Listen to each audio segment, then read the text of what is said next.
के लिए एक सबक भी है। इमरजेंसी लैंडिंग के बाद अब ट्रांस भारत का हेलीकॉप्टर वापस अपने हेलीपैड पहुंच चुका है। जिला आपदा प्रबंधन अधिकारी ने बताया कि गुप्तकाशी से दोपहर में हेलीकॉप्टर ने उड़ान भरी, जिसमें पायलट समेत कुल 7 लोग सवार थे। जैसे ही हेलीकॉप्टर गरुड़ चट्टी के ऊपर पहुंचा, विजिबिलिटी शून्य हो गई, जिसकी वजह से इमरजेंसी लैंडिंग करानी पड़ी। बड़ा सवाल यह भी खड़ा हो रहा है कि 7 लोग एक हेलीकॉप्टर में कैसे सवार हो गए।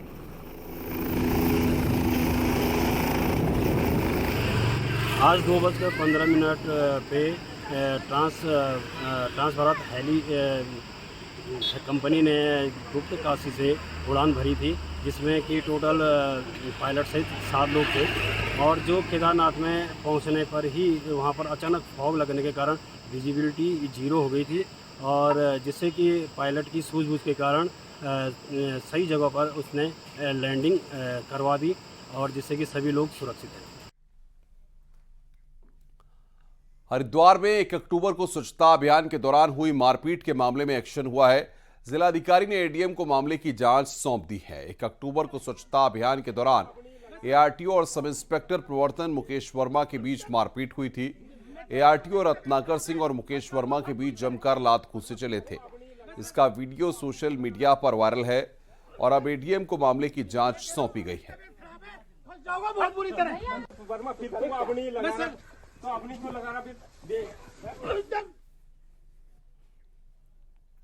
नैनीताल में प्री वेडिंग शूट के नाम पर न सिर्फ सुरक्षा मानकों का उल्लंघन हो रहा है, बल्कि झील में मछलियों के साथ ही अन्य जीवों को खतरे में डाला जा रहा है। एक वीडियो सामने आया नैनीताल के 7 ताल से, जो वायरल हो रहा है, और इस वीडियो में प्री वेडिंग शूट के लिए 7 ताल में केमिकल का इस्तेमाल किया जा रहा है। पर्यावरण के लिए बहुत ही खतरनाक है। वहीं इस वीडियो में आप देख सकते हैं कि झील में कपल को कुर्सियों में बिठाया गया, जो हादसे को दावत भी दे रहा है। ये वीडियो तेजी से वायरल हो रहा है।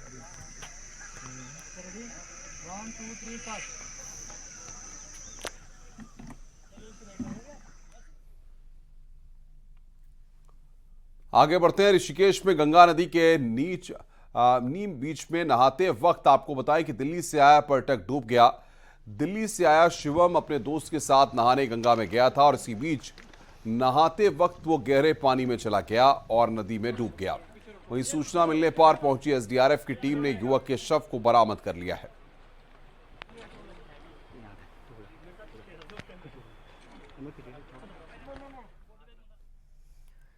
उधर विकासनगर में यमुना में नहाने आए लड़के का अभी तक कोई सुराग नहीं लग पाया है। रविवार दोपहर 9 साल का संदीप नहाने गया था, लेकिन घर लौटा नहीं।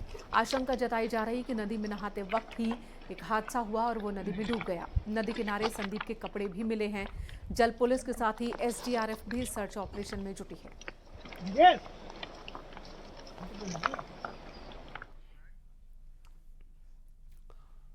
आगे बढ़ते हैं। 2 अक्टूबर 1994 को हुए उत्तर प्रदेश के मुजफ्फरनगर के रामपुर तिराहा कांड की आज बरसी है।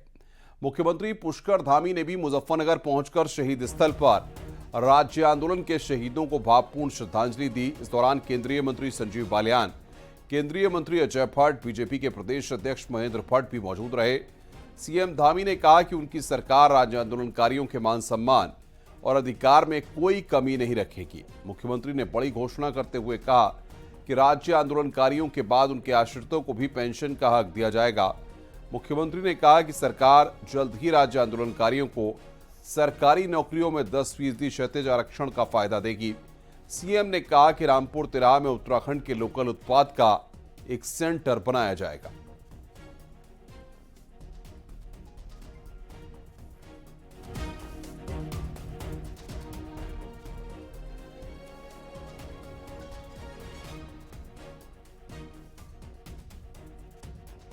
दिल्ली जा रहे निहत्थे आंदोलनकारियों पर, हमारे भाइयों पर, बहनों पर, इसी जगह पर, ये मुजफ्फरनगर की धरती पर उस समय की तत्कालीन सरकार समाजवादी पार्टी की सरकार थी। समाजवादी पार्टी की सरकार और केंद्र में उस समय कांग्रेस की सरकार, जो मौन होकर ये सब देखती रही, उनके मुंह से एक शब्द भी उस समय नहीं निकला। तो आने वाले समय में हम इसको और विस्तार पूर्वक इसको मनाएंगे। वहीं आज सुबह देहरादून में कचहरी स्थित शहीद स्थल भी पहुंचे सीएम पुष्कर सिंह धामी। राज्य आंदोलनकारियों को याद किया, उन्हें श्रद्धांजलि दी। तो ये तस्वीर देहरादून की। राज्य आंदोलनकारियों को याद करते हुए सीएम पुष्कर सिंह धामी ने कहा कि उनके परिवारों को भी पेंशन का लाभ दिया जाएगा। शहीद स्थल पर मुख्यमंत्री सभी को पुष्पमाला अर्पित किया उन्होंने। जय उत्तराखंड, जय उत्तराखंड, जय उत्तराखंड। आगे बढ़ते हैं। ग्लोबल इन्वेस्टर समिट के लिए लंदन दौरे के बाद सीएम पुष्कर सिंह धामी अब 16 और 17 अक्टूबर को दुबई के दौरे पर रहेंगे। और इस बीच अक्टूबर में ही देश के भीतर भी 4 रोड शो किए जाएंगे। देखिए ये रिपोर्ट।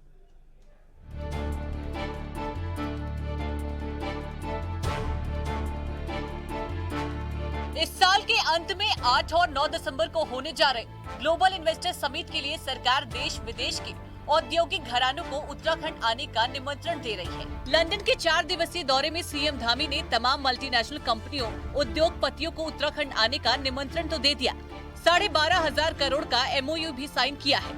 सीएम धामी अब 16 और 17 अक्टूबर को दुबई दौरे पर जाने वाले हैं, जहां टूरिज्म, हॉस्पिटैलिटी, कॉमर्शियल और रियल एस्टेट पर मेन फोकस होगा।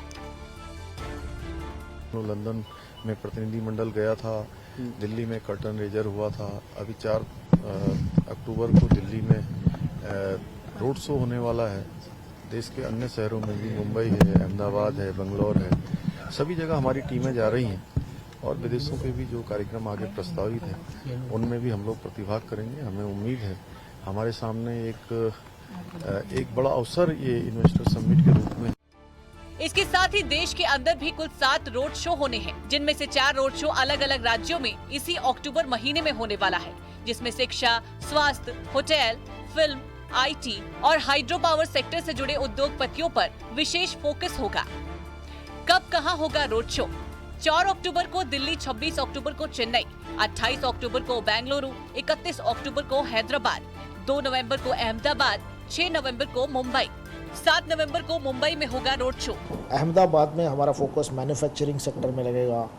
मुंबई में जाएंगे तो मैन्युफैक्चरिंग सेक्टर फोकस में रहेगा, साथ ही वहाँ के फिल्म इंडस्ट्री भी हमारे फोकस में रहेगा। और मुंबई और दिल्ली दोनों में होटल इंडस्ट्री भी हमारे फोकस में रहेगा। चंडीगढ़ में रियल एस्टेट प्लेयर्स हमारे फोकस में रहेंगे। और हैदराबाद जाएंगे तो एनर्जी सेक्टर के प्लेयर्स वहाँ काफ़ी ज़्यादा हैं, खासतौर पर हाइड्रो पावर में वो फोकस सेक्टर रहेगा। ग्लोबल इन्वेस्टर समिट के जरिए सरकार का फोकस उन क्षेत्रों में निवेशक जुटाने पर है जिसकी राज्य में सबसे अधिक संभावनाएं हैं। इससे निवेशकों को तो फायदा होगा ही, राज्य के युवाओं को रोजगार मिलेगा और सरकार के राजस्व में भी बढ़ोतरी होगी। देहरादून से न्यूज़ 18 के लिए सुनील नौप्रभात की रिपोर्ट।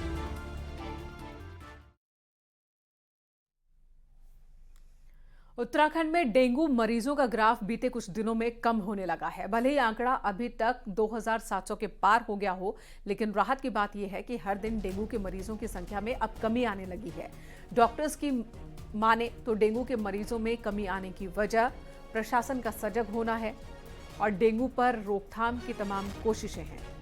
हालांकि अभी तक पूरी तरह से डेंगू खत्म नहीं हुआ है, लिहाजा सावधानी बरतने की अभी भी जरूरत है।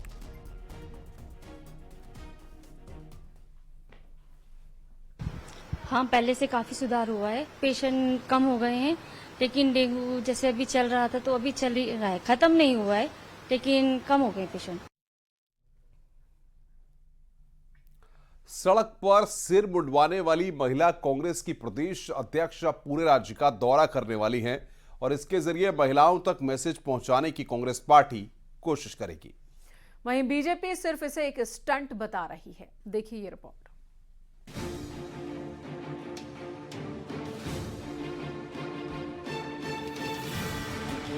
लोकसभा चुनाव को लेकर सियासी घेरेबंदी का दौर शुरू हो चुका है। असल बात जनता को अपनी बात समझाने की है। सड़क पर सर मुंडवाने वाली कांग्रेस महिला प्रदेश अध्यक्ष ज्योति रौतेला इसी प्लान के साथ पहले जिलों और फिर विधानसभा क्षेत्रों का दौरा करने वाली है। ज्योति रौतेला के मुताबिक 5 अक्टूबर को देवप्रयाग में गंगा तट से दौरा शुरू होगा और सभी जिलों से होते हुए पौड़ी में दौरा पूरा होगा।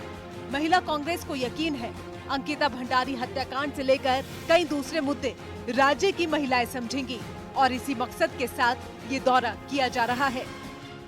देखिए, हमारी जो ये लड़ाई है अंकिता भंडारी को लेके, ये मुंडन तक खत्म नहीं हो रही है।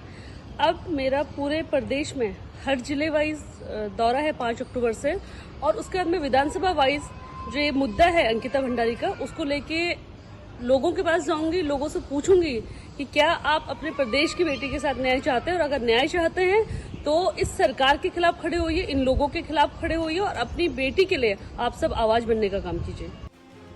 अंकिता भंडारी हत्याकांड में बीजेपी के नेता का बेटा आरोपी है। इसी बात पर कांग्रेस लगातार बीजेपी को घेर रही है। ऐसे में महिला कांग्रेस लोकसभा चुनाव से पहले जोर शोर से इस मसले को महिलाओं तक पहुंचाना चाहती है, पर बीजेपी मुंडे हुए सर के साथ जिलों में घूमने को राजनीतिक स्टंट बता रही है, जिसका कोई फर्क नहीं पड़ने वाला। कांग्रेस आज मुद्दों से विहीन हो चुकी है इस प्रदेश में। ये सिर्फ एक पॉलिटिकल स्टंट है, उससे ज़्यादा कुछ नहीं। अंकिता भंडारी इस प्रदेश की बेटी थी, उसके साथ जो हुआ वो गलत था, और त्वरित कार्रवाई करते हुए आज जो अपराधी हैं वो जेल में है, कोर्ट में है, वो केस चल रहा है। सरकार पूरी मजबूती से पैरवी कर रही है। कहूँगी कि मेरी बड़ी बहनें कांग्रेस की, उनको भगवान सद्बुद्धि दे, और इस तरीके के पॉलिटिकल स्टंट करने के बजाय वो इस प्रदेश की महिलाओं के विषयों को समझे, उनके बीच में जाए, उनकी आकांक्षाओं को समझे। बीजेपी को 2024 में फिर जीत की उम्मीद डबल इंजन की सरकार के दम पर है, जिसमें बड़ा रोल उत्तराखंड की महिलाओं का भी होगा। ऐसे में चुनाव से पहले महिलाओं को पक्ष में करने के लिए महिला कांग्रेस प्रदेश अध्यक्ष ने मुंडा हुआ सर लेकर पूरे राज्य का दौरा प्लान किया है। न्यूज़ 18 के लिए देहरादून से दीपांकर भट्ट की रिपोर्ट। और चलिए अब नजर डालते हैं पहाड़ की 10 बड़ी खबरों पर। रुड़की के भगवानपुर सामुदायिक स्वास्थ्य केंद्र में आयुष्मान भव कार्यक्रम के तहत कार्यक्रम का आयोजन हुआ, जिसमें मंत्री धन सिंह रावत शिरकत करने पहुंचे। पौड़ी में गढ़वाल सांसद तीरथ सिंह रावत ने मलिन बस्ती और एक निजी स्कूल के पास स्वच्छता अभियान चलाया और आसपास फैली गंदगी को साफ किया। चमोली के गोपेश्वर में राष्ट्रपिता महात्मा गांधी और पूर्व पीएम लाल बहादुर शास्त्री की जन्म जयंती के मौके पर श्रद्धा सुमन अर्पित किए गए। कोटद्वार में भी राष्ट्रपिता महात्मा गांधी और पूर्व पीएम लाल बहादुर शास्त्री की जयंती पर दोनों महापुरुषों को याद किया गया और उन्हें श्रद्धांजलि दी गई। विकासनगर में महात्मा गांधी और लाल बहादुर शास्त्री की जयंती पर श्रद्धांजलि सभा का आयोजन किया गया। पूर्व कैबिनेट मंत्री ने उन्हें नमन किया।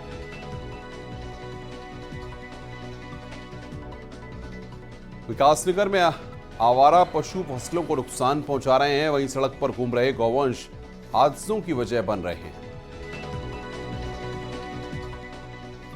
रुद्रप्रयाग में केदारनाथ पैदल मार्ग पर एक महिला श्रद्धालु की तबीयत बिगड़ने के बाद गौरीकुंड अस्पताल में भर्ती करवाया गया। यमुनोत्री धाम से जानकी चट्टी तक शौचालयों के हाल बेहद खराब हैं। शौचालयों में गंदगी है और पानी की व्यवस्था भी नहीं है। नैनीताल में सैलानियों की भारी भीड़ पहुंचने की वजह से जाम ही जाम, शहर में लोगों को होना पड़ रहा है परेशान।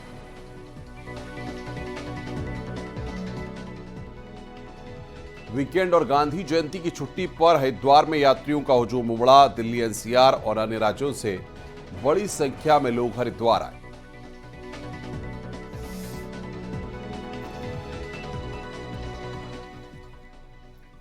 आगे बढ़ते हैं। आज गांधी जी और पूर्व पीएम लाल बहादुर शास्त्री की जयंती है। इस मौके पर मुख्यमंत्री पुष्कर सिंह धामी ने मुख्यमंत्री आवास में उनके चित्र पर श्रद्धा सुमन अर्पित कर श्रद्धांजलि दी। तो ये तस्वीर इस वक्त हम आपको दिखा रहे हैं, महात्मा गांधी को श्रद्धांजलि देते हुए, लाल बहादुर शास्त्री को भी श्रद्धांजलि देते हुए उत्तराखंड के मुख्यमंत्री पुष्कर सिंह धामी। गांधी जयंती पर सीएम धामी सुबह देहरादून भी पहुंचे, जहां उन्होंने गांधी जी की मूर्ति पर माल्यार्पण किया, उन्हें श्रद्धांजलि दी। इस मौके पर विधायक खजान दास और मेयर सुनील उनियाल गामा भी मौजूद थे। बापू के सपनों को पूरा करने के लिए, स्वच्छ भारत बनाने के लिए उन्होंने देश के अंदर अनेकों अभियान प्रारंभ किए हैं। उन अभियानों को गति मिल रही है। लाल बहादुर शास्त्री ने जिन किसानों और जवानों की बात की थी उसमें अनुसंधान और विज्ञान जोड़कर माननीय प्रधानमंत्री मोदी जी के नेतृत्व में वो भी आगे बढ़ रहा है।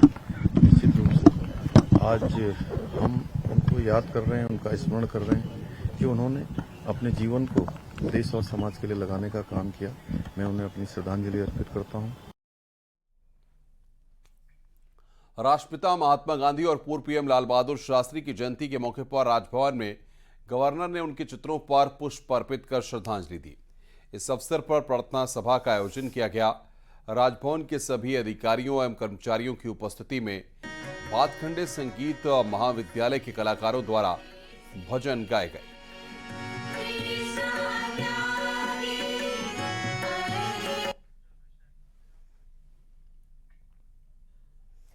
उधर देहरादून शहीद स्मारक पर कैबिनेट मंत्री सौरभ बहुगुणा और सुबोध उनियाल ने श्रद्धांजलि दी। शहीदों को इस दौरान वहां मौजूद आंदोलनकारी और उनके परिवारों से मुलाकात की। शहीद राजेश की माता को सम्मानित किया। साथ ही दोनों नेताओं ने कहा कि आज का दिन कभी भी नहीं भूला जा सकता, क्योंकि उन तमाम शहीदों और आंदोलनकारियों की बदौलत ही उत्तराखंड राज्य बन सका। मुझे पूर्ण उम्मीद है कि जो अगला विधानसभा सत्र आएगा उसमें ये पूर्ण रूप से टेक्निकल करेक्ट रूप से ये बिल पास होगा और हमारे राज्य आंदोलनकारियों को उनका अधिकार पूर्ण रूप से मिलेगा। देखिए, राज्य बनने के बाद विकास की एक लंबी इस राज्य के अंदर हमने यात्रा पूरी की है, लेकिन अभी बहुत आगे जाना है, क्योंकि विकास एक निरंतर प्रक्रिया है। सरकारी जमीनों पर अतिक्रमण पर सरकार और हाईकोर्ट की सख्ती के बावजूद भी अवैध कब्जे थम नहीं रहे हैं। कई सरकारी जमीनों पर पट्टेधारकों की मिलीभगत से होटल्स और रिजॉर्ट्स तक बन गए हैं।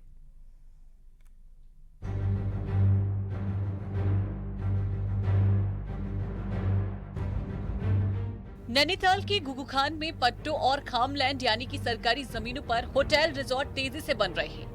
कृषि या निजी इस्तेमाल के लिए दी गई इन जमीनों को स्टैम्प पेपर के जरिए नियम विरुद्ध बाहरी लोगों के नाम पर किया जा रहा है। वहीं बगड़, रामगढ़ और मुक्तेश्वर समेत तराई के हिस्सों में भी ऐसी ही सरकारी जमीनों पर बाहरी लोग आकर कारोबार फैला रहे हैं और अब इन निर्माणों की जांच की मांग उठ रही है।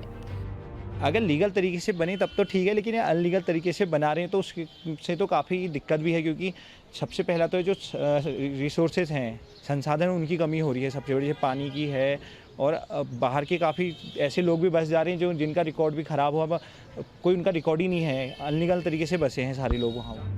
दरअसल खामलैंड वो जमीन है जो पहाड़ में भूमिहीन किसानों को खेती के लिए दी गई है, और ऐसी जमीनों को बिना सरकार की परमिशन से ना बेचा जा सकता है और ना ही खरीदा जा सकता है। लेकिन सरोवर नगरी में खामलैंड को बेचा और खरीदा जा रहा है। खाम भूमि सिर्फ सरकारी प्रयोजनों के लिए और जो लोकोपयोगी कार्य हैं उनके लिए दी जा सकती है, और पूर्व में भी स्कूल, कहीं पर गवर्नमेंट कॉलोनीज या सरकारी संस्थानें उनके लिए दी गई है। और यदि इसकी खरीद फरोख्त बिना सरकार की अनुमति के की जाती है तो पूर्णतः अवैध है, और इस प्रकार की खरीद फरोख्त चाहे वो रजिस्ट्री भी हुई हो तो उसको निरस्त कराकर शासन में निहित कराए जाने के प्राविधान हैं। जो अवैध रूप से भूमि के क्रय विक्रय की बातें हैं, उसमें लगातार जो शिकायतें प्राप्त होती हैं संबंधित अधिकारियों के माध्यम से उसकी जांच भी कराई जाती है। लैंड फ्रॉड के मामलों में एक्शन भी लिया जाता है। सरकारी जमीन को धड़ल्ले से खरीदा और बेचा जा रहा है, और इस खेल में सरकारी अधिकारियों की मिलीभगत से भी मना नहीं किया जा सकता है। ऐसे अधिकारियों की जांच भी होनी चाहिए। न्यूज़ 18 के लिए नैनीताल से वीरेंद्र बिष्ट की रिपोर्ट।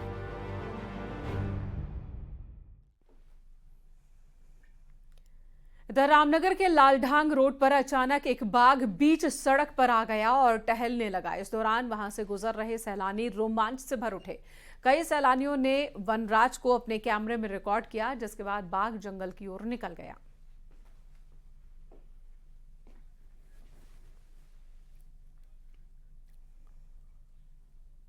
आगे बढ़ते हैं। रामनगर में वाइल्ड लाइफ वीक के दूसरे दिन तराई पश्चिमी वन प्रभाग ने गिद्धगणना का आयोजन किया गया। हालांकि अब गिद्धों की संख्या कम होने के चलते इन्हें देख पाना भी बहुत मुश्किल हो गया है। कभी आसमान में 4 करोड़ से अधिक गिद्ध थे, लेकिन अब यह संख्या सिमट कर हजारों में रह गई है। मवेशियों को दिए जाने वाले दर्दनाशक डिक्लोफिनाइल इंजेक्शन के चलते इनकी आबादी बहुत कम हो गई है।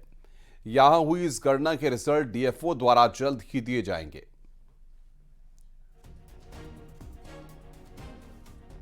पर पाए जाने वाले गिद्धों की प्रजाति की सर्वे हम लोग तरफ से किया जा रहा है और आज हम इसी कार्यक्रम के लिए पतरामपुर रेंज में उपस्थित हुए हैं। ढेला बैराज के पास वल्चर काउंट के लिए आए हैं। यहाँ पे आम पोखरा रेंज का स्टाफ और रामनगर रेंज के स्टाफ आए हैं साथ में, और कॉर्बेट फाउंडेशन ने हमें यहाँ पर ज्वाइन किया है दुर्गापुर बीट में।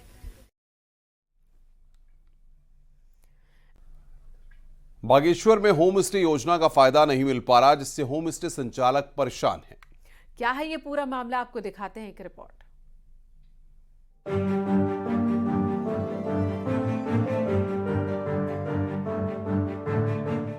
होम स्टे योजना पहाड़ों में पलायन को रोकने के लिए शुरू की गई है।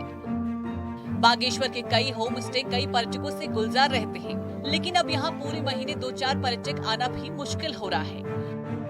सरकार से काफ़ी अप्रोच की, क्योंकि सरकार के वहाँ पर हम रजिस्टर्ड हैं पर्यटन विभाग में, परंतु सरकार इस ओर हमारी मदद अभी तक नहीं कर पाई है। हमें मार्केटिंग की सबसे ज़्यादा ज़रूरत है, जिससे कि पर्यटक लोग यहाँ पर आएँ। होम स्टे योजना के जरिए लोगों को स्वरोजगार से जोड़ने की भी कोशिश थी, लेकिन होम स्टे की मार्केटिंग नहीं होने से योजना परवान नहीं चढ़ पा रही है। हालांकि प्रशासन ऑनलाइन मार्केटिंग के साथ नए क्रिएटिव आइडियाज से पर्यटकों को जोड़ने की बात कर रहा है। काफ़ी अच्छी सुविधाएं हैं वर्मा जी ने की है, पर गवर्नमेंट की तरफ से, इनक्रेडिबल इंडिया की तरफ से कोई एफर्ट नहीं किया गया। सबसे बड़ी दुख की बात यह है, वर्मा साहब अकेले लगे रहते हैं, इतने फॉरेन टूरिस्ट आते हैं। होम स्टे योजना की ज्यादा से ज्यादा मार्केटिंग करने की जरूरत है, ताकि गांव से पलायन को रोकने के लिए बनाई गई होम स्टे योजना का फायदा मिल सके। न्यूज़ 18 के लिए बागेश्वर से सुष्मिता थापा की रिपोर्ट।